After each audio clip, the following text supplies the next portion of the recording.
ओम नमः शिवाय। आप सभी पर भोलेनाथ की कृपा सदा बनी रहे। आज सावन महीने का पहला सोमवार है। इस शुभ अवसर पर आप सुनेंगे सोमवार की व्रत कथा। साथ में सुनेंगे भगवान शिव की बहुत ही दुर्लभ और पौराणिक मोक्षदायिनी कथा भी। कथा का शुभारंभ करने से पहले सब मिलकर भगवान शिव की स्तुति करते हैं। भगवान शिव की स्तुति का पाठ करने से हर संकट से मुक्ति मिलती है और सभी मनोकामनाएं भी पूर्ण हो जाती हैं। स्कंद महापुराण के कुमारिका खंड में भगवान शिव की स्तुति का वर्णन किया गया है। अगर आप भी भोलेनाथ की कृपा प्राप्त करना चाहते हैं तो चलिए आपको सुनाते हैं भगवान शिव की स्तुति हिंदी में। स्कंद जी बोले, सब प्रकार के रोग शोक से रहित हैं, उन कल्याण स्वरूप भगवान शिव को नमस्कार है। जो सबके भीतर मन रूप से निवास करते हैं, उन भगवान शिव को नमस्कार है। संपूर्ण देवताओं से पूजित भगवान शंकर को नमस्कार है। भक्त जनों पर निरंतर कृपा करने वाले आप भगवान महेश्वर को नमस्कार है। सबकी उत्पत्ति के कारण भगवान भव को नमस्कार है। भगवान आप भव के उद्भव संसार के सृष्टा हैं, आपको नमस्कार है। कामदेव का विध्वंस करने वाले आपको नमस्कार है। आप गुण भाव से महान व्रत का पालन करने वाले हैं, आपको नमस्कार है। आप माया रूपी गहन वन के आश्रय हैं अथवा सबको आश्रय देने वाला आपका स्वरूप योग माया समावृत होने के कारण दुर्बोध है, आपको नमस्कार है। प्रलय काल में जगत का संहार करने वाले सर्व नामधारी आपको नमस्कार है। शिवरूप आपको नमस्कार है। आप पुरातन सिद्ध रूप हैं, आपको नमस्कार है। काल रूप आपको नमस्कार है। आप सबकी कलना करने वाले होने के कारण काल नाम से प्रसिद्ध हैं, आपको नमस्कार है। आप काल की कला का अतिक्रमण करके उससे बहुत दूर रहते हैं, आपको नमस्कार है। आप स्वाभाविक ऐश्वर्य से संपन्न हैं, आपको नमस्कार है। आप अप्रमेय महिमा वाले वृषभ तथा महासमृद्धि से संपन्न हैं, आपको नमस्कार है। आप सबको शरण देने वाले हैं, आपको नमस्कार है। आप ही निर्गुण ब्रह्म हैं, आपको नमस्कार है। आपके अनुगामी सेवक भयानक गुण संपन्न हैं, आपको नमस्कार है। नाना भुवनों पर अधिकार रखने वाले आपको नमस्कार है।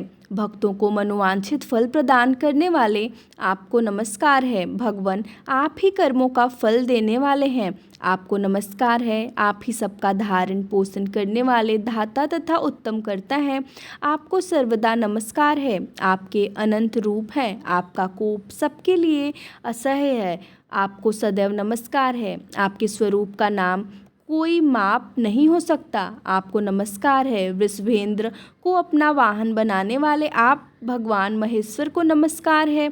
आप सुप्रसिद्ध महौषध रूप हैं, आपको नमस्कार है। समस्त व्याधियों का विनाश करने वाले आपको नमस्कार है। आप चराचर स्वरूप सबको विचार तवन निर्णयात्मिका शक्ति देने वाले कुमारनाथ के नाम से प्रसिद्ध तथा परम कल्याण स्वरूप हैं, आपको नमस्कार है। प्रभु आप मेरे स्वामी हैं, संपूर्ण भूतों के ईश्वर एवं महेश्वर हैं। आप ही समस्त भोगों के अधिपति हैं। वाणी बल और बुद्धि के अधिपति भी आप ही हैं। आप ही क्रोध और मोह पर शासन करने वाले हैं। पर और अपर के स्वामी भी आप ही हैं। सबकी हृदय गुहा में निवास करने वाले परमेश्वर तथा मुक्ति के अधीश्वर भी आप ही हैं, आपको नमस्कार है। शिव जी ने कहा, जो लोग सायंकाल और प्रातःकाल पूर्ण भक्ति पूर्वक तुम्हारे द्वारा की हुई इस स्तुति से मेरा स्वतः करेंगे, उनको जो फल प्राप्त होगा उसका वर्णन करता हूँ, सुनो। उन्हें कोई रोग नहीं होगा, दरिद्रता भी नहीं होगी तथा प्रियजनों से कभी वियोग भी नहीं होगा। वे इस संसार में दुर्लभ भोगों का उपभोग करके मेरे परम धाम को प्राप्त करेंगे। इस प्रकार से श्री स्कंद महापुराण के कुमारिका खंड में शिव स्तुति संपूर्ण हुई। पौराणिक कथा के अनुसार अमरावती नगर में एक धनी व्यापारी रहा करता था। दूर दूर तक उसका व्यापार फैला हुआ था। नगर में उस व्यापारी का सभी लोग बहुत मान सम्मान करते थे। इतना सब कुछ होने पर भी वह व्यापारी मन से बहुत दुखी था, क्योंकि उस व्यापारी का कोई पुत्र जो नहीं था। दिन दिन रात उसे बस एक ही चिंता सताती रहती थी कि उसकी मृत्यु के बाद उसके इतने बड़े व्यापार और धन संपत्ति को कौन संभालेगा। पुत्र प्राप्ति की इच्छा से वह व्यापारी हर सोमवार भगवान शिव की व्रत और पूजा किया करता था। सायंकाल को वह व्यापारी शिव मंदिर में जाकर भगवान शिव के सामने घी का दीपक भी जलाता था। उस व्यापारी की भक्ति देखकर एक दिन देवी पार्वती ने भगवान शिव से कहा, हे प्रभु, यह व्यापारी आपका सच्चा भक्त है। कितने दिनों से यह सोमवार का व्रत और पूजा नियमित कर रहा है। भगवान, आप इस व्यापारी की मनोकामना अवश्य पूर्ण करें। तब भगवान शिव ने मुस्कुराते हुए कहा, हे पार्वती, इस संसार में सबको उसके कर्म के अनुसार फल की प्राप्ति होती है। प्राणी जैसा कर्म करते हैं उन्हें वैसा ही फल मिलता है। इसके बाद भी देवी पार्वती नहीं मानी। उन्होंने बार बार आग्रह करते हुए कहा, हे महादेव, हे प्रभु, आपको इस व्यापारी की इच्छा पूरी करनी ही पड़ेगी। यह आपका अनन्य भक्त है। हर सोमवार आपका विधिवत व्रत रखता है और पूजा अर्चना के बाद आपको भोग लगाकर एक समय ही भोजन भी ग्रहण करता है। आपको इसे पुत्र प्राप्ति का वरदान तो देना ही होगा। प्रभु देवी पार्वती का इतना आग्रह देखकर भगवान शिव ने कहा, देवी, तुम्हारे आग्रह पर मैं इस व्यापारी को पुत्र प्राप्ति का वरदान देता हूँ, लेकिन इसका पुत्र 16 वर्ष से अधिक जीवित नहीं रहेगा। उसी रात भगवान शिव ने स्वप्न में उसे व्यापारी को दर्शन देकर उसे पुत्र प्राप्ति का वरदान दिया और उसके पुत्र के 16 वर्ष तक जीवित रहने की बात भी बताई। भगवान के वरदान से उस व्यापारी को खुशी तो हुई, लेकिन अल्पायु की चिंता ने उस खुशी को नष्ट कर दिया। व्यापारी अब भी पहले की तरह सोमवार का विधिवत व्रत करता रहा। कुछ महीने पश्चात उसके घर में एक बहुत ही सुंदर पुत्र उत्पन्न हुआ। पुत्र जन्म से व्यापारी के घर में खुशियां भर गईं। बहुत धूमधाम से पुत्र जन्म का समारोह मनाया गया। व्यापारी को पुत्र जन्म की अधिक खुशी नहीं हुई, क्योंकि उसे पुत्र की अल्प आयु के रहस्य का पता था, लेकिन यह रहस्य घर में किसी और को मालूम नहीं था। विद्वान ब्राह्मणों ने उस पुत्र का नाम अमर रखा। जब अमर 12 वर्ष का हुआ तो शिक्षा के लिए उसे वाराणसी भेजने का निश्चय किया गया। व्यापारी ने अमर के मामा दीपचंद को बुलाया और कहा कि अमर को शिक्षा प्राप्त करने के लिए वाराणसी छोड़कर आओ। अमर अब अपने मामा के साथ शिक्षा प्राप्त करने के लिए चल दिया। रास्ते में जहाँ भी अमर और दीपचंद रात्रि विश्राम के लिए ठहरते, वहीं यज्ञ करते और ब्राह्मणों को भोजन कराते थे। लंबी यात्रा के बाद अमर और दीपचंद एक नगर में पहुंचे। उस नगर के राजा की कन्या के विवाह की खुशी में पूरे नगर को सजाया गया था। निश्चित समय पर बारात आ गई, लेकिन वर का पिता अपने बेटे के एक आंख से काना होने के कारण बहुत चिंतित था। उसे इस बात का भय सता रहा था कि राजा को इस बात का पता चलने पर कहीं वह विवाह से इनकार ना कर दे, इससे उसकी बदनामी होगी। वर के पिता ने अमर को देखा तो उसके मस्तिष्क में एक विचार आया। उसने सोचा, क्यों न इस लड़के को दूल्हा बनाकर राजकुमारी से विवाह करा दूं। विवाह के बाद इसको धन देकर विदा कर दूंगा और राजकुमारी को अपने नगर में ले जाऊंगा। वर के पिता ने इस संबंध में अमर और दीपचंद से बात की। दीपचंद ने धन मिलने के लालच में वर के पिता की बात स्वीकार कर ली और अमर को दूल्हे के वस्त्र पहनाकर राजकुमारी चंद्रिका से विवाह करा दिया गया। राजा ने बहुत सा धन देकर राजकुमारी को विदा किया। अमर जब लौट रहा था तो सच नहीं छिपा सका और उसने राजकुमारी के दुपट्टे पर लिख दिया, राजकुमारी चंद्रिका, तुम्हारा विवाह तो मेरे साथ हुआ था। मैं तो वाराणसी में शिक्षा प्राप्त करने जा रहा हूँ। अब तुम्हें जिस नवयुवक की पत्नी बनना पड़ेगा वह कान्हा है। वो जब राजकुमारी ने अपने दुपट्टे पर लिखा हुआ पढ़ा तो उसने काने लड़के के साथ जाने से इनकार कर दिया। राजा ने सब बातें जानकर राजकुमारी को महल में रख लिया। उधर अमर अपने मामा दीपचंद के साथ वाराणसी पहुंच गया। अमर ने गुरुकुल में पढ़ना प्रारंभ कर दिया। जब अमर की आयु 16 वर्ष की हुई तो उसने एक यज्ञ किया। यज्ञ की समाप्ति पर ब्राह्मणों को भोजन कराया और खूब अन्य वस्त्र दान किए। रात को अमर अपने शयन कक्ष में सो गया। शिवजी के वरदान के अनुसार शयनावस्था में ही अमर के प्राण पखेरु उड़ गए। सूर्योदय पर मामा अमर को मृत देखकर रोने पीटने लगा। आसपास के लोग भी एकत्र होकर दुख प्रकट करने लगे। मामा के रोने के विलाप करने से स्वर समीप से गुजरते हुए भगवान शिव और माता पार्वती ने भी सुने। तब माता पार्वती ने भगवान से कहा, प्राणनाथ, मुझसे इसके रोने का सहन नहीं हो रहा। आप इस व्यक्ति के कष्ट को अवश्य दूर कीजिए। भगवान शिव ने देवी पार्वती से कहा। अदृश्य रूप में जाकर अमर को देखा तो पार्वती जी से बोले, देवी, यह तो उसी व्यापारी का पुत्र है जिसे मैंने 16 वर्ष की आयु का वरदान दिया था।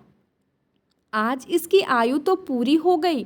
देवी पार्वती ने फिर भगवान शिव से निवेदन किया, हे प्राणनाथ, आप इस लड़के को जीवित कर दीजिए, नहीं तो इस लड़के के माता पिता पुत्र के मृत्यु के कारण रो रो कर अपने प्राणों को त्याग कर देंगे। इस लड़के का पिता तो आपका परम भक्त है, वर्षों से सोमवार का व्रत करते हुए आपको भोग लगा रहा है। माता पार्वती के बार बार आग्रह करने पर भगवान शिव ने उस लड़के को जीवित होने का वरदान दे दिया और कुछ ही क्षणों में वह जीवित होकर उठ बैठा। फिर शिक्षा समाप्त करके अमर मामा के साथ अपने नगर की ओर चल दिया। दोनों चलते हुए उसी नगर में पहुंचे जहां अमर का विवाह हुआ था।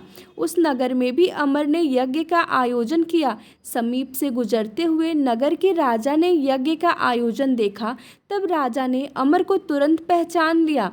यज्ञ समाप्त होने पर राजा अमर को और उसके मामा को महल में ले गए और कुछ दिन उन्हें महल में रखकर बहुत सारा धन वस्त्र देकर राजकुमारी के साथ विदा कर दिया।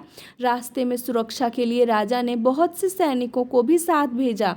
दीप से नगर में पहुंचते ही एक दूत को घर भेजकर अपने आने की सूचना भेजी। अपने बेटे अमर के जीवित वापस लौटने की सूचना से व्यापारी बहुत प्रसन्न हुआ। व्यापारी ने अपनी पत्नी के साथ स्वयं को एक कमरे में बंद कर रखा था। भूखे प्यासे रहकर व्यापारी और उसकी पत्नी बेटे की प्रतीक्षा कर रहे थे। उन्होंने प्रतिज्ञा कर रखी थी कि यदि उन्हें अपने बेटे की मृत्यु का समाचार मिला तो वे दोनों भी अपने प्राण त्याग देंगे। व्यापारी अपनी पत्नी और मित्रों के साथ नगर के द्वार पर पहुंच गया। अपने बेटे के विवाह का समाचार सुनकर पुत्रवधू राजकुमारी चंद्रिका को देखकर उसकी खुशी का ठिकाना नहीं रहा। उसी रात भगवान शिव ने व्यापारी के स्वप्न में आकर कहा, हे सृष्टि, मैंने सोमवार के व्रत करने और व्रत कथा सुनने से प्रसन्न होकर तेरे पुत्र को लंबी आयु प्रदान की है। यह सुनकर व्यापारी बहुत प्रसन्न हुआ। सोमवार का व्रत करने से व्यापारी के घर में खुशियां लौट आई। शास्त्रों में लिखा है कि जो स्त्री पुरुष सोमवार का विधिवत व्रत करते और व्रत कथा सुनते हैं उनकी सभी इच्छाएं महादेव की कृपा से पूरी हो जाती हैं। सोमवार व्रत कथा समाप्त। अब सुनिए भगवान शिव और माता पार्वती की कथा। एक बार भगवान शिव देवी पार्वती जी के साथ हरिद्वार भ्रमण पर गए थे। पार्वती जी ने वहां देखा कि सहस्त्र मनुष्य गंगा जी में स्नान कर हर हर गंगे कहते चले जा रहे हैं, परंतु सभी दुखी और पाप परायण हैं। तब देवी पार्वती जी ने बड़े आश्चर्य से भोलेनाथ से पूछा, हे देव, गंगा में इतनी बार स्नान करने पर भी इनके पाप और दुखों का नाश क्यों नहीं हुआ? क्या अब पवित्र गंगा जी में लोगों के पापों का नाश करने की शक्ति नहीं रही? तब भगवान शिव देवी पार्वती से कहने लगे, प्रिय, गंगा में तो आज भी वही शक्ति है, परंतु इन लोगों ने पाप नाशनी गंगा में स्नान ही नहीं किया है, तब भला इन्हें लाभ कैसे होगा? देवी पार्वती ने यह सुनकर बड़ा आश्चर्य किया। फिर पूछा, प्रभु स्नान कैसे नहीं किया? मैं तो देख रही हूँ कि सभी तो गंगा में स्नान करके आ रहे हैं और अभी तक तो इनके शरीर भी गीले हैं। तब भगवान शिव ने कहा कि देवी, यह तो केवल जल में डुबकी लगाकर आ रहे हैं। मैं तुम्हें इनका रहस्य कल समझाऊं। अगले दिन बड़े जोर की बरसात होने लगी। सारी गलियां कीचड़ से भर गई। एक चौड़े रास्ते में गहरा गड्ढा था।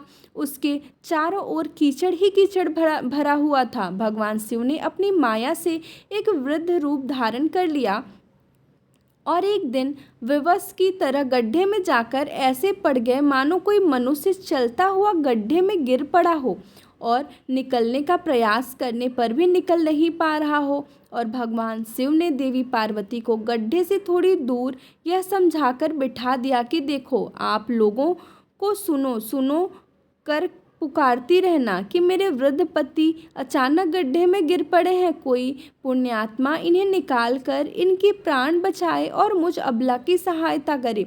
भगवान शिव ने कहा कि देवी, जब कोई भी मुझे गड्ढे से निकालने के लिए तैयार हो तब तुम उनसे बस इतना कह देना कि मेरे पति सर्वथा निष्पाप है। इन्होंने अपने जीवन में कभी कोई पाप नहीं किया है, इसलिए इन्हें वही छुए जो स्वयं निष्पाप हो। अगर आपने अपने जीवन में एक बार भी कोई भी छोटे से छोटा पाप तक नहीं किया हो तभी मेरे पति को हाथ लगाना, नहीं तो हाथ लगाते ही आप भस्म हो जाएंगे।